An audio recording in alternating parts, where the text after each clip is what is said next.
A lot of people say to us, how do you train camels? Like, how do you survive that? Yes, that's right. Yeah, that too.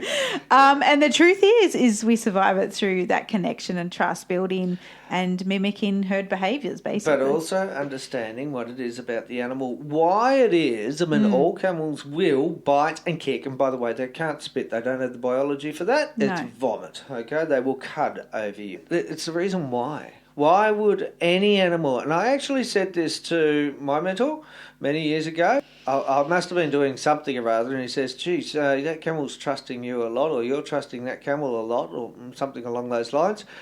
And I said, well, why would he bother kicking me? I've been nice to him. Whether you're a camel owner, wannabe camel owner, or simply an adoring camel fan, you're in the right place for some fun, useful, and interesting camel talk. This is the Camel Connection Podcast. We're your hosts. I'm Tara.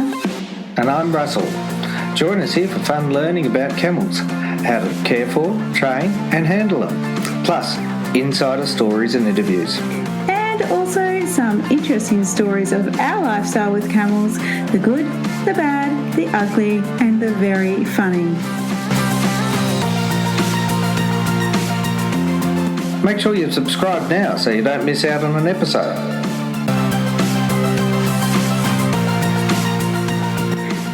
Some of these podcasts are an audio take of our video, so be sure to check those out on our blog for lots of how-to visuals and, of course, lots of camels. This is your one and only go-to podcast, all about camels.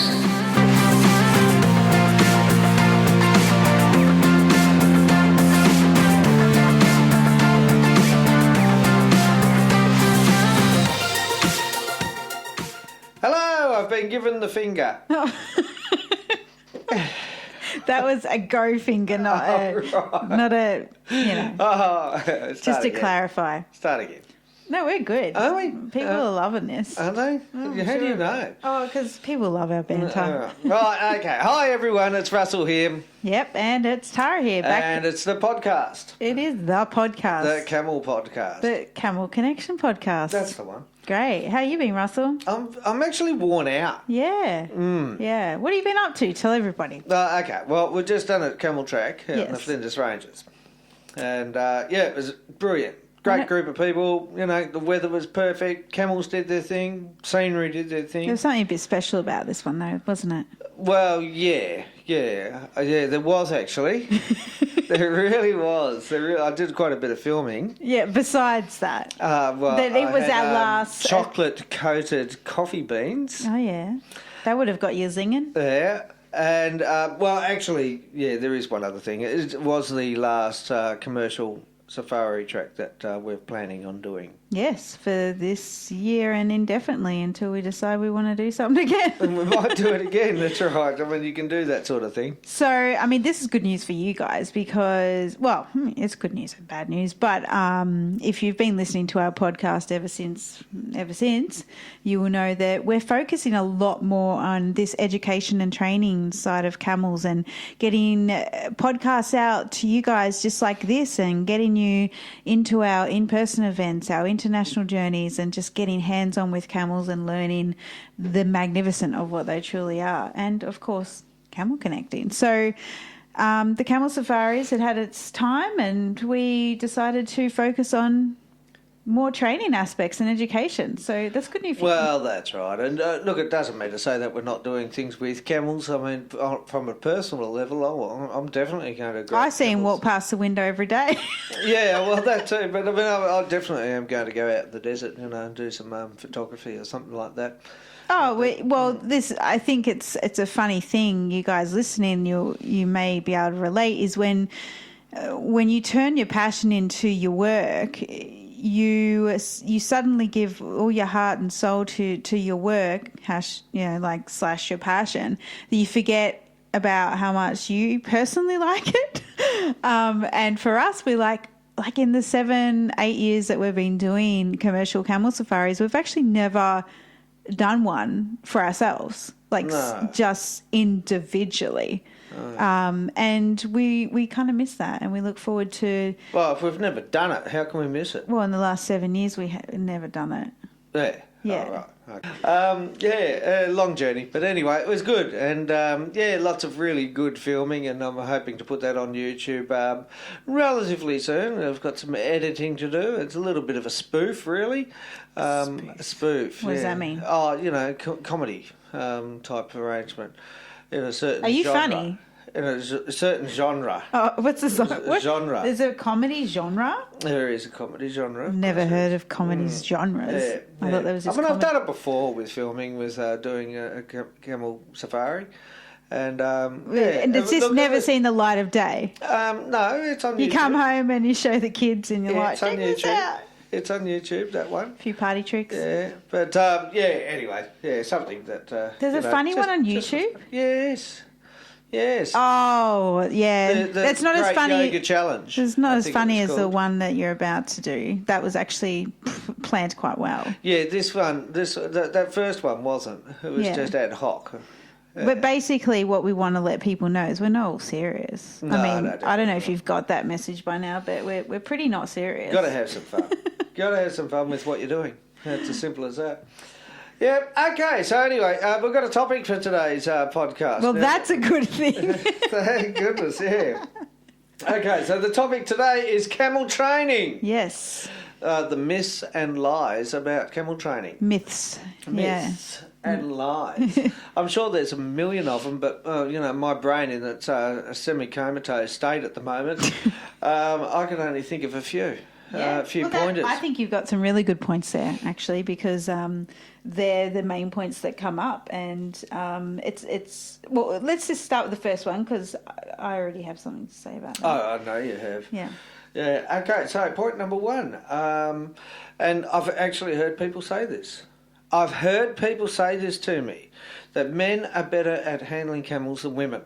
Who? A guy has said that to you? A man? Yes. A male species? Yes, a male of the human species. That's interesting. Yes.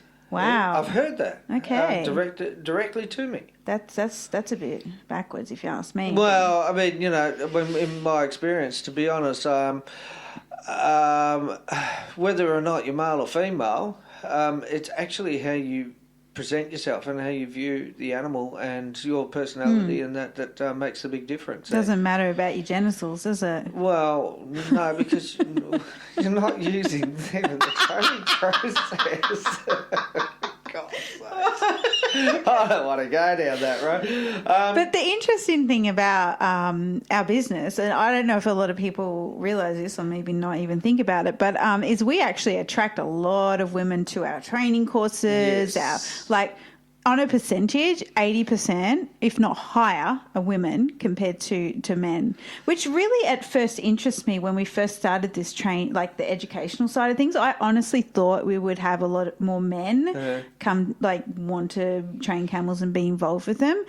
And, but there's not. No. Maybe it's just our style of training, the camel connection, the trust, and, the gentleness of it all that attracts a lot of women. I mean, of course, we do attract men too.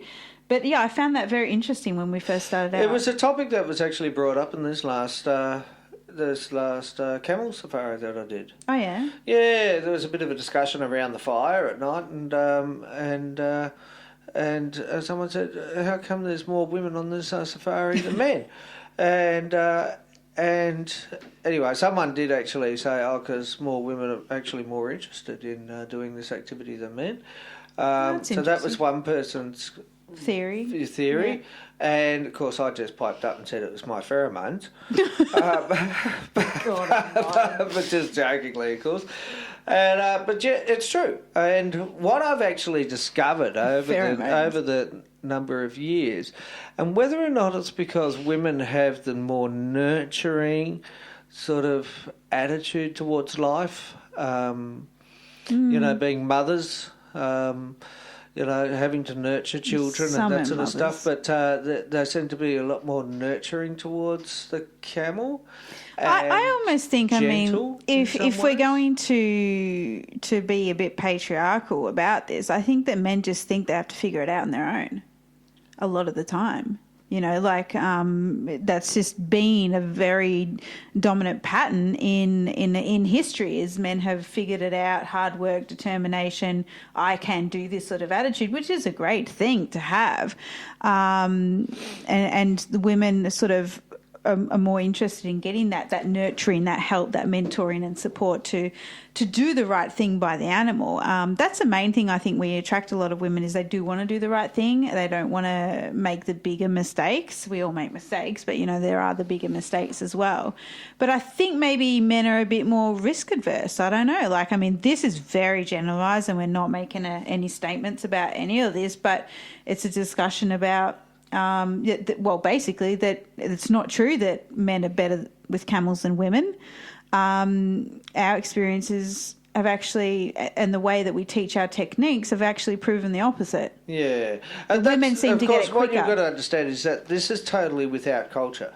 Yes, of course. All right. So, because culture does come into, who handles the animals around the world. It's a good point. Look, I reckon what we should do is ask people their opinion. Yeah. As well.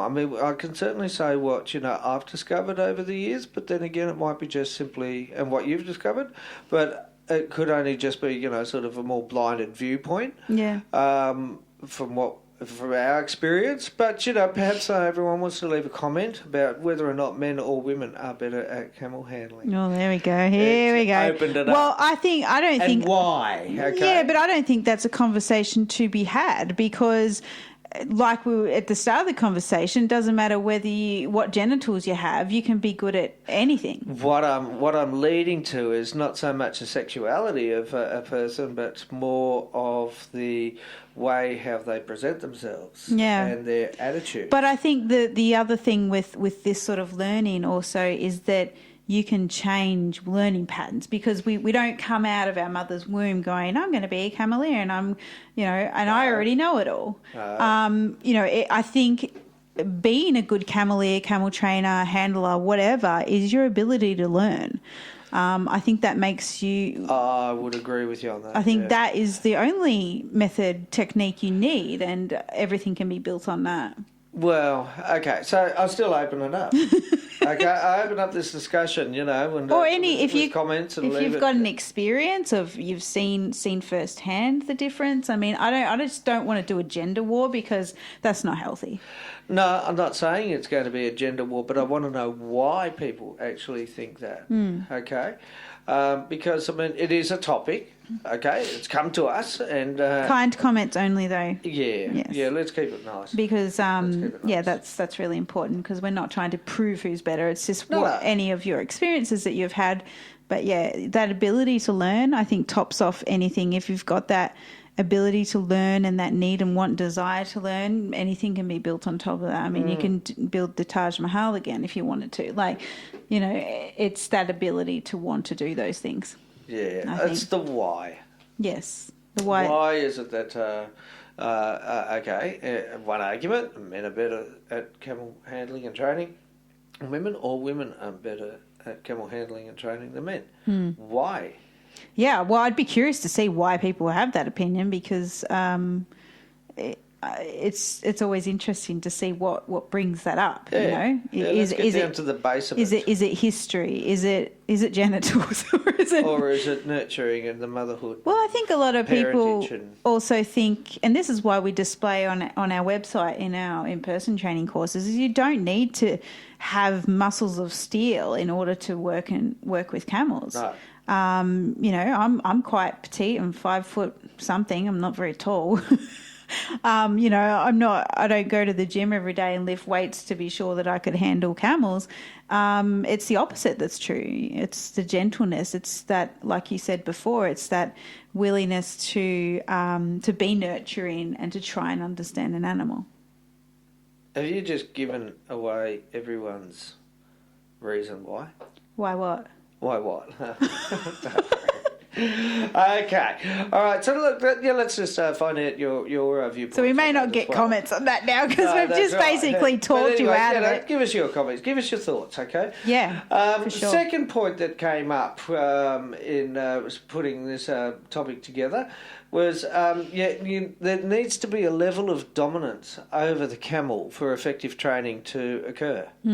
I personally have heard, you can't let them get away with it. And I've probably said it myself too. I've said it. And which actually I do agree in certain circumstances. But that you need to be dominant. You need to show them who's boss. That's the term I was thinking of. That I've actually heard that. You need to show them who's boss. Now, is that a lie or a myth, or is it actual truth? Well, I mean, my opinion on this is actually goes back to how we train people to train camels and how we handle and train our own camels is we're working as a team. And even if you've got a team environment, a basketball team, for instance, the coach is one of the team players because he or she is coaching them to a certain way in order to achieve a certain goal. So I believe, and this is also very evident in a camel herd setting, is that there are bosses, or herd leaders, matriarchs in the herd that are putting everybody in line and being a mentor and teaching them how to be and act like a camel and teaching them how to get to the highest branch using teamwork to get the delicious leaf up the top. Like, I've seen that firsthand. So there's a level of dominance that's natural.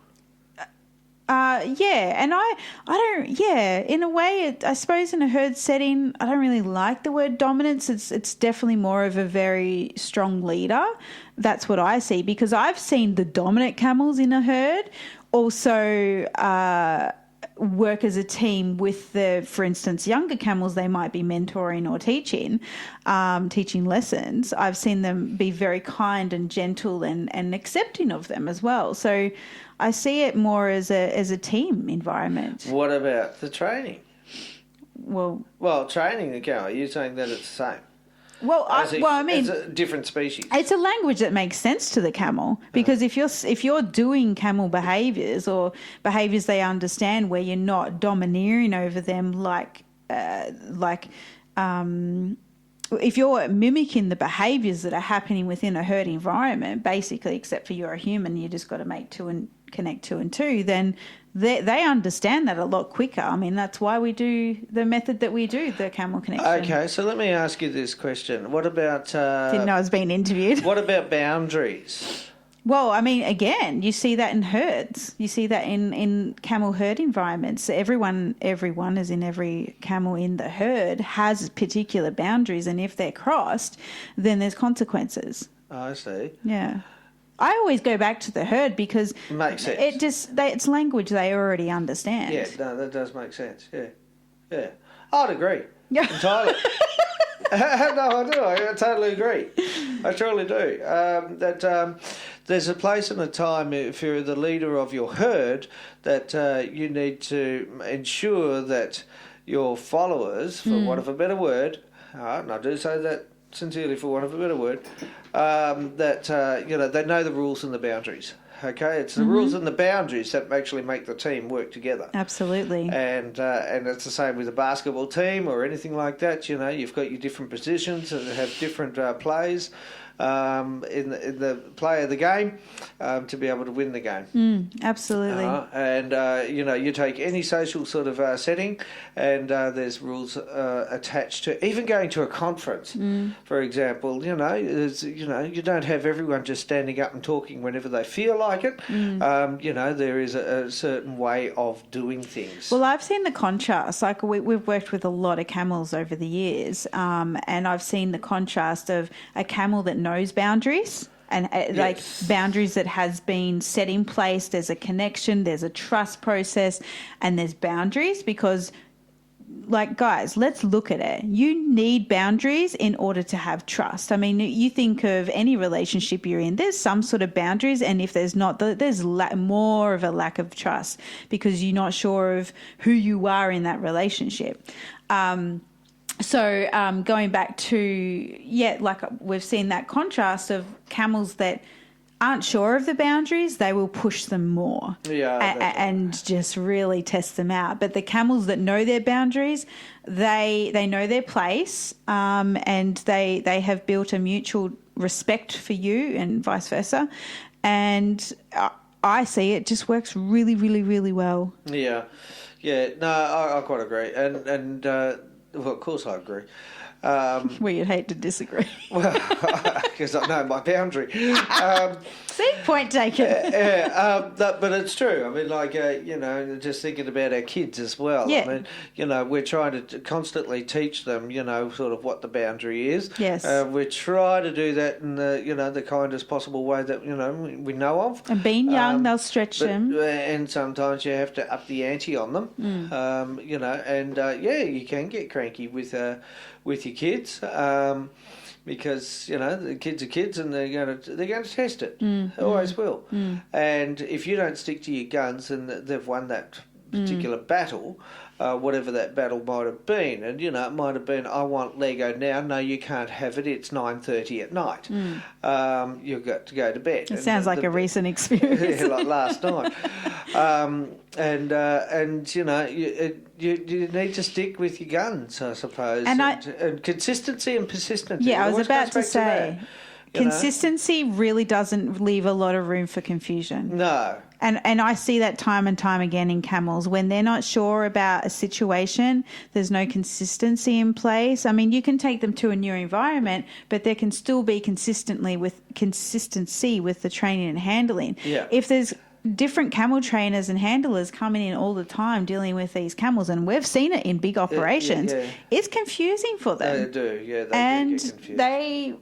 That's when they start to get aggressive because they're just confused. They don't know what's going on. So confusion equals scaredness. What happens in any organisation if there's confusion? I mean, there's backstabbing, there's fighting, there's all the rest of it. Yeah.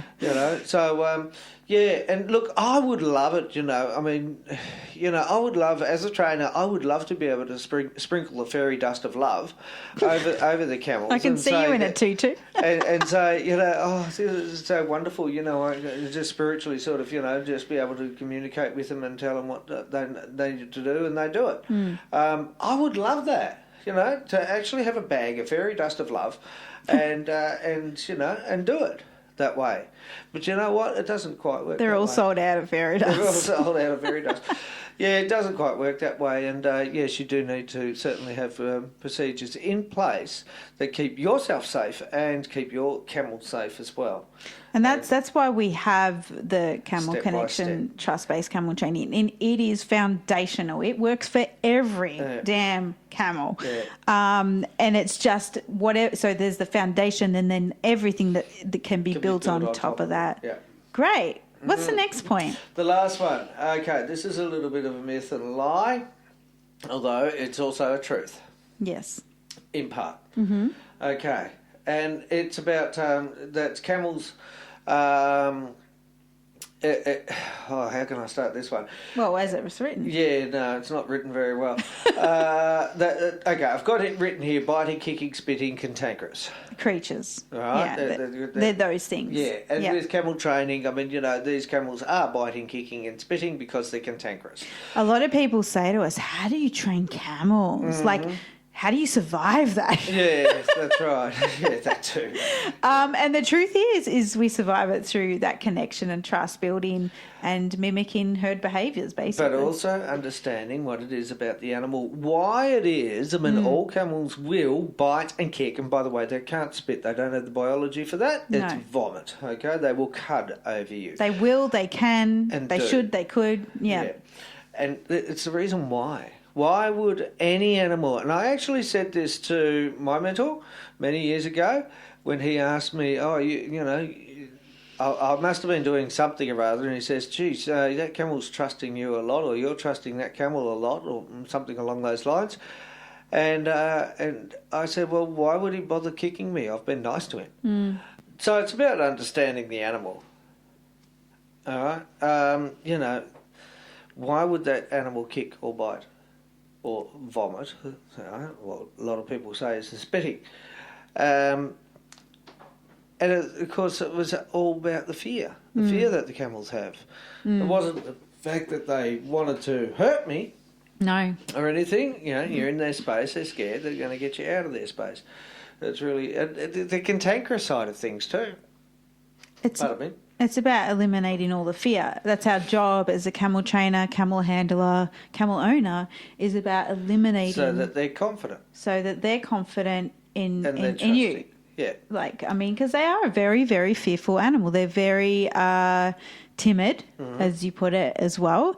And I agree with that. They are, they don't come across that way. They're very aloof in that side of their personality. Yeah. But they are very timid, very, very timid creatures. No, that's right. So they're kind of always on guard about what's going to happen next, especially if they don't have any foundational or consistency in the way that they're trained and handled.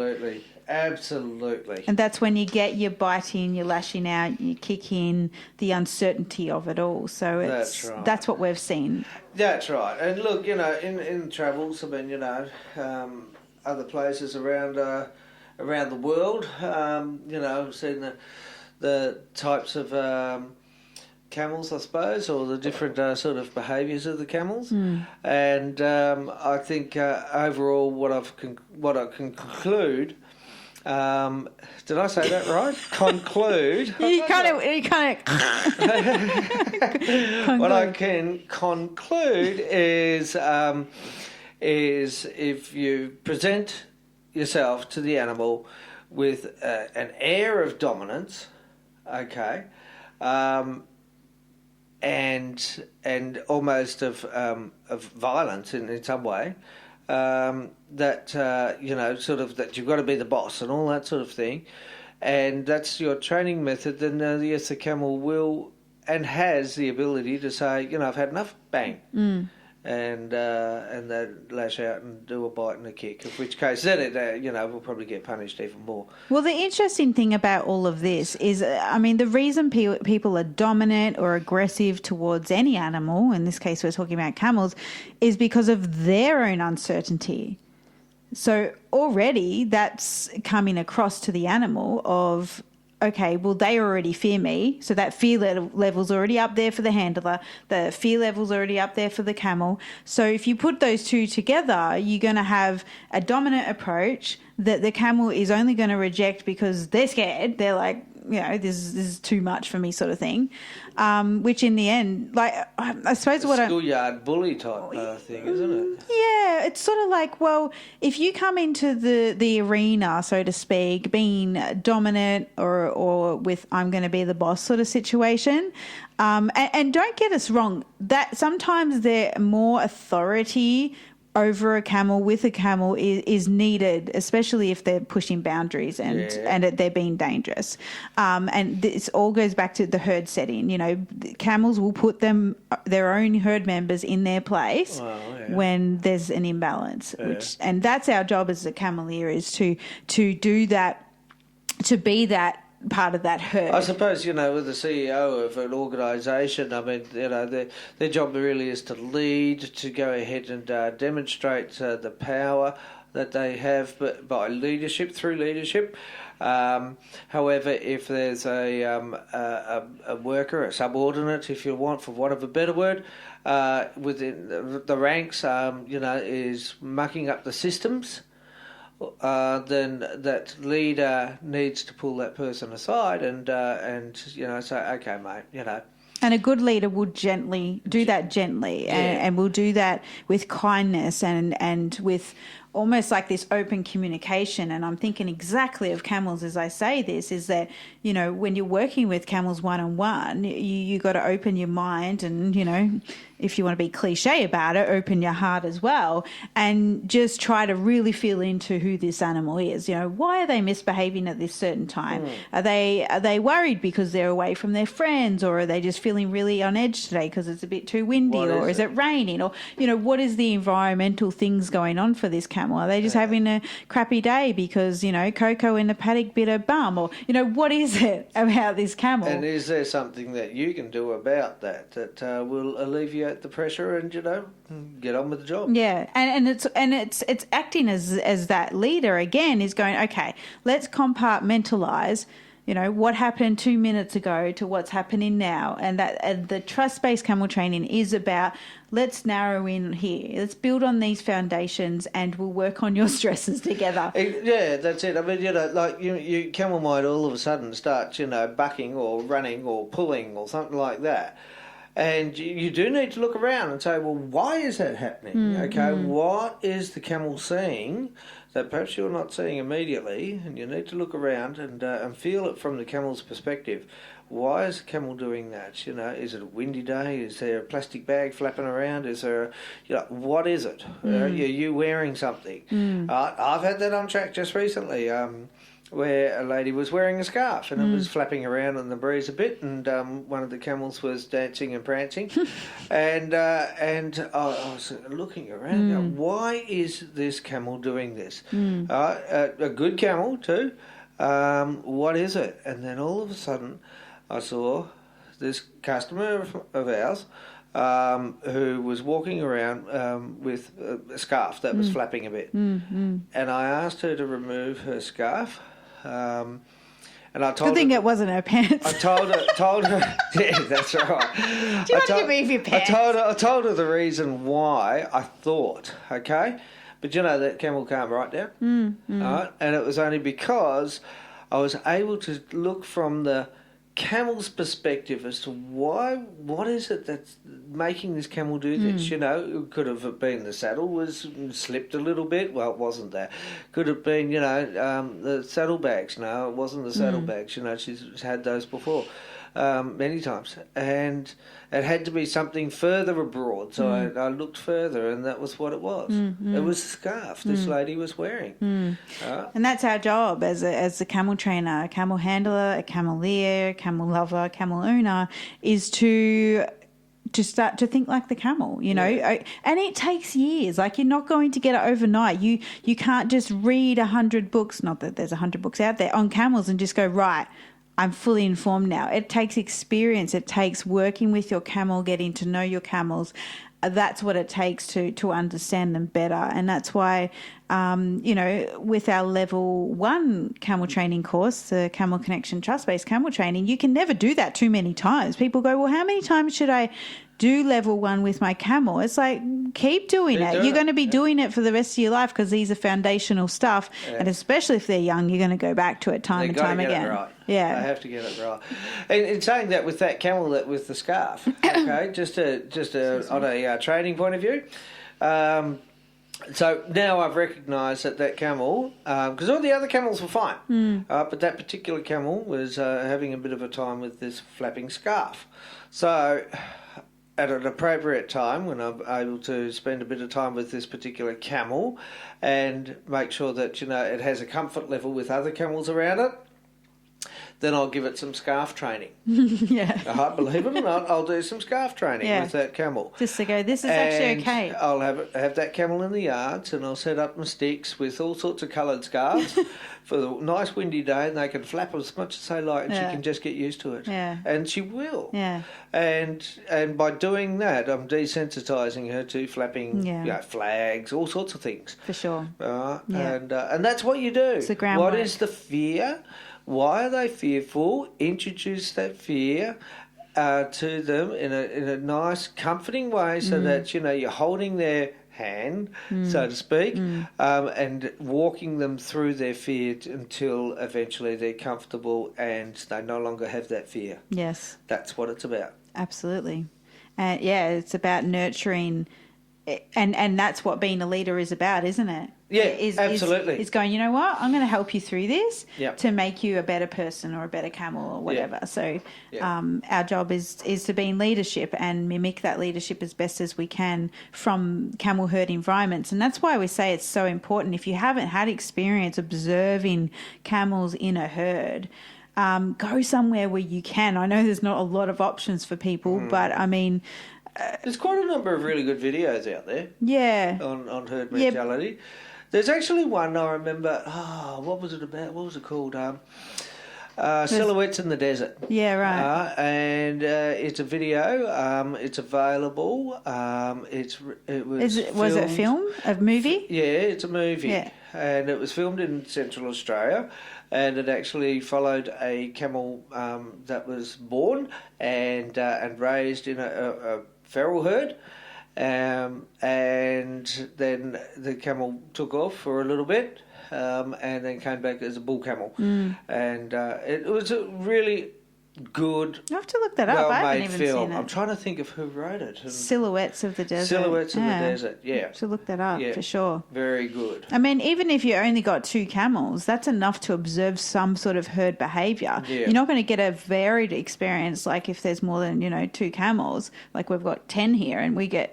We've had a lot more than that. We've had 30 at one stage, I think. But we get to observe that, and also you've been out trekking where you've observed feral herds of camels in the Australian desert. So that information is really helpful, and we will get a chance to do that next year when we do our Australian camel experience. Just observe it. I think Hang on, what did you say? Oh wow, is this an ad? I don't know. Well, first of all, I have to say this is the best kind of experience you can have is observing camels' behaviour. I mean, this is what our whole training method is based off: observation and obviously trial and error of other techniques, and put it all together. Psychology, spirituality, all that. That's all what our of camel training method is. The trust-based camel connection, trust-based camel training is based off all of that.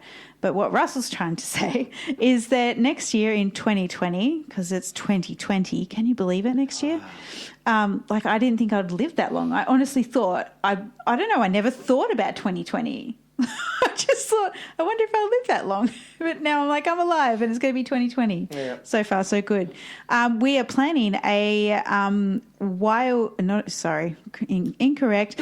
We are planning an Australian camel experience, which is going to be absolutely epic, guys, because what we're going to do is go out into some arid zones within Australia, and we're going to not only observe some untamed feral, I don't really like that word, but let's say untamed camel behaviours. So these are camels that have not been touched by humans. Maybe some haven't ever seen a human. We don't know. And we're going to muster these untamed camels into some yards, obviously. Like basically start right at the start of what's happening with these camels. So they may have never not seen a human before, and we're going to muster them into yards, and then we're going to go through a selection process with a group of people, and one of those people could be you, and start this camel connection training process over a period of 5 days, and then take them for a trek. Well, that's a big call. You realise... Not really. I mean, we've done it before. Well, no. But it's a big call. I mean, it's a big journey. I mean, that's really from the guts nuts. It is. Well, Nuts. The guts nuts. It really is. It's right from the very beginning of... I mean, put it this way. Okay, if I wanted a camel, if I was starting off again, my preferred camel that I would want to train and take home for my camel to be part of my string, for my operation, whatever it might be, it would be one from the wilderness area. Yeah. Right? A feral camel, an untouched camel. They honestly are easier. They are easier. Because they don't have any preconceived ideas of what a human being can be. So we like. get to set that foundation, and this is why it's a miracle, guys, and this is why you should consider joining this trip, because it's a pure miracle to see this animal who actually thrives off connection in their herd environments. They are connected. They know who's Uncle Bob and who's Aunt Marge, and if they bite someone else's bum over there, they're going to get in real trouble. They're connected. They know each other. I even see in our camels, so a camel's moving closer, so another camel moves out of the way. Like they just know each other. They thrive drive off connection in their family unit, I suppose you could say.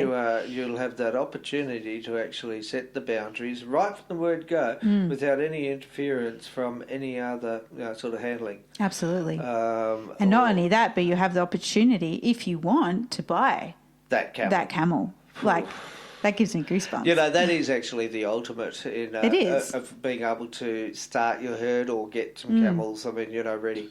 That is absolutely the ultimate. Yep. And look, if I was to start my way again, which case, I mean, I did that.